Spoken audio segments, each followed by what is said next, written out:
যেমন তুমি দিলে জমিন, দিয়েছো আসমান, সুখের সমাজ গড়তে দিলে। আসসালামু আলাইকুম ওয়া রাহমাতুল্লাহি ওয়া বারাকাতুহু। বিসমিল্লাহ আলহামদুলিল্লাহ ওয়াসসালাতু ওয়াসসালামু আলা রাসূলিল্লাহ বাদ। প্রিয় দর্শক মণ্ডলী, আপনাদের প্রত্যেককে জানাচ্ছি আন্তরিক মোবারকবাদ, প্রীতি ও শুভেচ্ছা। আপনারা দেখছেন এটিএন বাংলার ইসলামিক বিশেষ আয়োজন আল কোরআনের আহ্বানে। অনুষ্ঠানটির টাইটেল স্পন্সর হিসেবে রয়েছে Polycell insulation, powered by Tasmir hair oil এবং ইসলামিক স্পিকার্স ইনস্টিটিউট।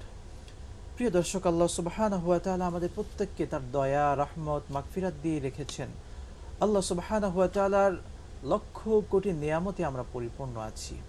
বিশেষ করে এই রমজান মাস, এটি অনেক রহমতের মাস।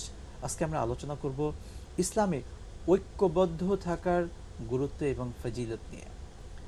এ বিষয়ে আলোচনার জন্য আজকে আমাদের স্টুডিওতে আমন্ত্রিত হয়েছেন বাংলাদেশের তরুণ সুপরিচিত দুজন দায়ী। আমি প্রথমে পরিচয় করিয়ে দিচ্ছি তাদেরকে। আমার ঠিক সামনে রয়েছে ইসলামী বিশ্ববিদ্যালয় কুষ্টিয়ার আল কোরআন অ্যান্ড ইসলামিক স্টাডিজ বিভাগের ছাত্র হাফিজ মাওলানা মুফতি আরিফুল ইসলাম। আসসালামু আলাইকুম ওয়া রাহমাতুল্লাহ।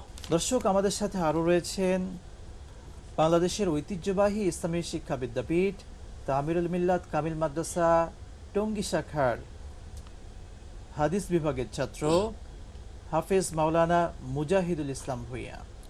আসসালামু আলাইকুম ওয়া রাহমাতুল্লাহি তাআলা ওয়া বারাকাতুহু। ওয়ালাইকুম আসসালাম ওয়া রাহমাতুল্লাহি ওয়া বারাকাতুহু।